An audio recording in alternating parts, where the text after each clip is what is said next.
Four people are recovering this evening after a suspected drunk driver drove into a crowded bar patio. Thanks for joining us this Sunday evening. I'm Mark Salinger. This happened at the Ugly Dog Sports Cafe in Northwest Denver just after midnight. CSP says the 22-year-old driver crashed into a guardrail on the right side of the road, then overcorrected, driving off the left shoulder and crashing into the bar's patio area. Four people were hit. Three were taken to the hospital, one with critical injuries. The driver is now facing charges of vehicular assault as well as several DUI counts. The trouble on the roads continued in Denver. DPD says a man is in custody suspected of a deadly hit-and-run crash last night. Police say the driver crashed into a pedestrian on the intersection of North Quebec and 47. That's right near the Denver Central Park Hotel area. DPD says the driver is being held for vehicular homicide. Tomorrow, the city of Denver will begin laying off an unknown number of people. We put an emphasis on that because even on the night before these layoffs are set to begin, the mayor's office still hasn't said how many people will lose their jobs and from which departments. 9 News reporter Janelle Finch spoke with a city council member frustrated about the lack of clarity. The mayor has said all layoff notifications will happen over a 1-week period. That 1 week is set to begin tomorrow, but no one knows who will be impacted.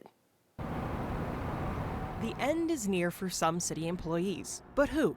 That's still a question. We just don't have any answers, unfortunately. District 8 Councilwoman Chantel Lewis can't answer. No one can, because no one outside the people making these decisions have been told. Folks are feeling anxious, they are feeling devalued. And even the week before layoffs are set to hit the city, she has nothing but words of encouragement for employees. And so it's been very heavy interacting with employees who are still trying to show up. Back in May, Mayor Mike Johnston announced the city was facing a $250 million budget shortfall over the next 2 years.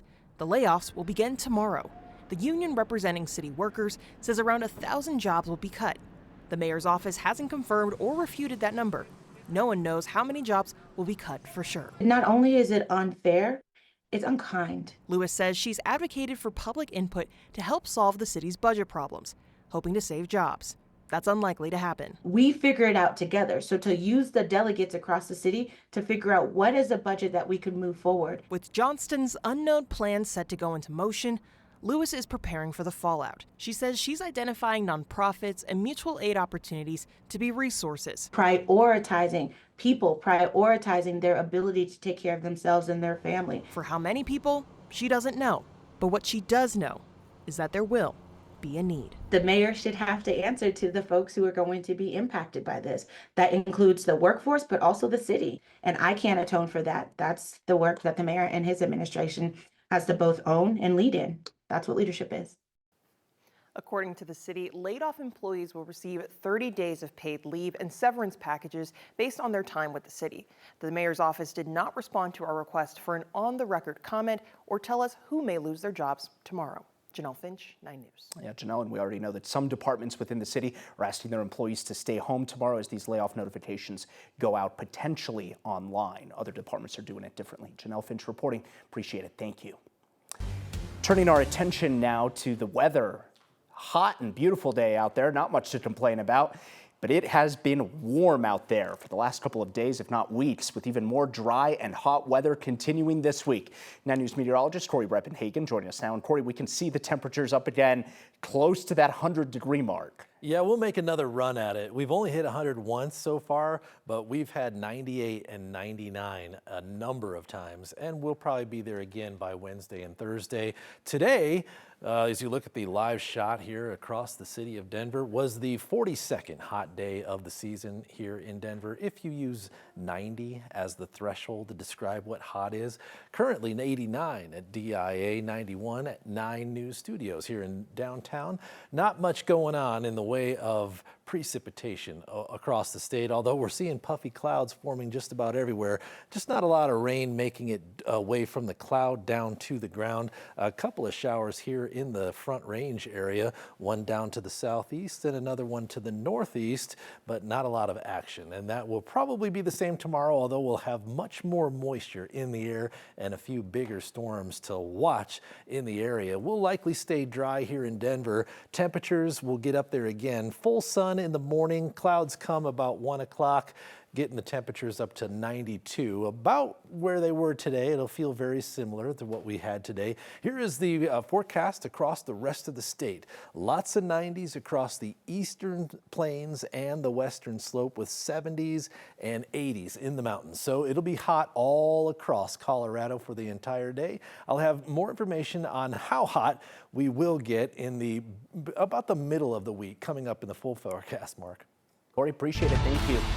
There's some good news tonight on the wildfires that are burning out on the western slope. Yesterday's favorable weather conditions helped fire crews with containment on a few of the blazes that have grown into some of the largest in the state's history.